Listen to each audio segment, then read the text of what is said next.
Good morning সবাইকে, সবাই খুব ভালো আছো? আমিও ভালো আছি।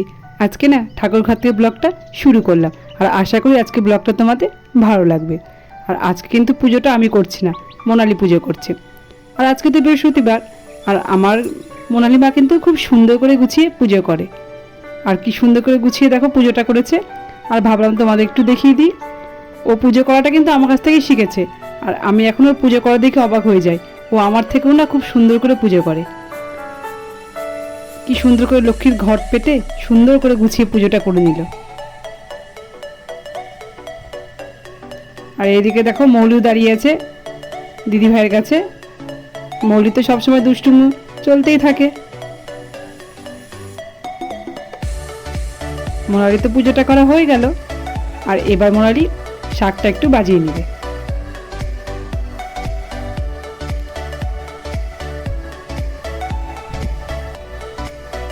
মোনালিতে পুজো করা হয়ে গেল, আর সকালে জলখাবারে ওকে একটু পরোটা, লুচি আর তরকারি দিয়ে দিলাম।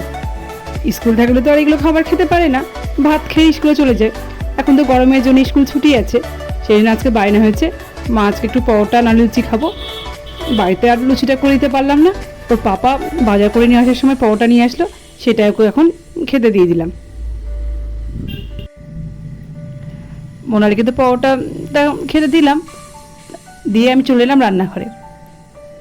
আর যা গরম পড়েছে, আর গরমে ভালো লাগছে না। ও তো বায়না করেছে যে মা একটু লুচি করে দাও, কিন্তু কী আর করবো, সকালবেলা এত কাজ থাকে না, আর পারলাম না। আর প্রচণ্ড গরম পড়েছে, আর গরমে ভালোও লাগছে না, সেই জন্য আর ওকে লুচি করে দিতে পারলাম না। ওর পাপা বাজার থেকে পরোটা নিয়ে আসলে সেটাই দিয়ে দিলাম। আর এই দেখো দেখো এদিকে চিকেনটা বসিয়ে দিয়েছি, আর ভাতটাও বসিয়ে দিয়েছি। চিকেনটা সেরকমভাবে তোমাদেরকে দেখালাম না, চিকেন তো আমি অনেকবারই রান্না করেছি, আর একই রকম করে রান্না করলাম, সেই জন্য আর দেখালাম না। চিকেন আর ভাত, আর কিছু রান্না করব না। আর এর একদিনের সবজি করেছিলাম, সেই সবজিটা আছে ফ্রিজে, ভাত খাওয়ার সময় গরম করে নেব। আর এই দেখো গরমে কি অবস্থা রান্নাঘরের ভিতরে, রান্নাঘরে আর ভালো লাগছে না থাকতে, মনে হচ্ছে তাড়াতাড়ি করে রান্না করে কখন রান্নাঘর থেকে বাইরে যাব। রান্নাটা আমার করা হয়ে গেল, আর খাবারটা নিয়ে নিয়েছি। আর কী কী রান্না করেছি তোমাদের দেখলে। আর সবজিটা তো আজকে করিনি, তোমাদের গল্প করলাম।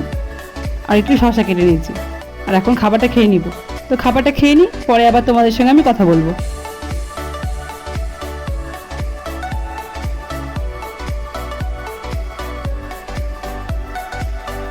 আবার বিকেলে চলে এলাম তোমাদের সঙ্গে কথা বলতে। আর এখন না আমার সোনামাকে রেডি করে দিচ্ছি, আর এখন যাব নিমন্ত্রণ খেতে। আমাদের বাড়ি কাছেই বাড়ি, বেশি দূরে না।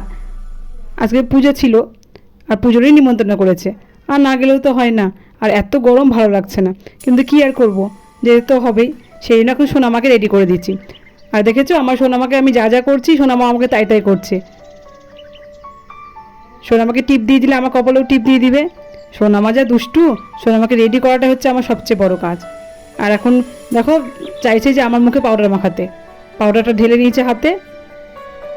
সোনামা খুবই দুষ্টুমি করে, আর পাউডার পেলেই তো হলো, গোটা হাতে পায়ে মুখে পাউডার মাখবে, আর আমাকেও মাখাবে।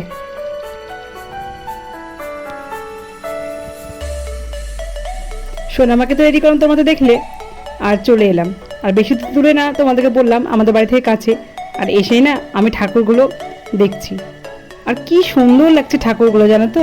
আর কি সুন্দর করে দেখো সাজানো, এটা কিন্তু সিংহাসন না, মার্বেল দিয়ে বানানো হয়েছে। দেখো সিংহাসনের মতনই লাগছে, আর কি সুন্দর করে সাজিয়েছে, এত ভালো লাগলো আমার দেখতে, সেই জন্য ভাবলাম তোমাদের একটু দেখিয়ে দিই। আর খুব সুন্দর লাগছে দেখতে, আর অনেক রকম ঠাকুর আছে কিন্তু, আর খুবই ভালো লাগছে দেখতে।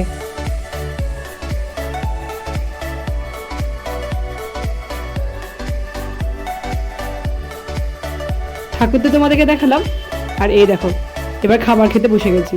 তোমাদেরকে তো বললাম যে পুজোর নিমন্ত্রণ, সেই জন্য দেখো খিচুড়ি হয়েছে, তরকারি, পাঁপড় ভাজা। আর এখন খাবারটা খেয়ে নিব, খেয়ে নিয়ে বাড়ি চলে যাব। আর খুব গরম লাগছে, গরমে আর ভালো লাগছে না, আর অনেক রাত্রি হয়ে গেছে। তো বন্ধুরা আজকের ভিডিওটা এ পর্যন্ত।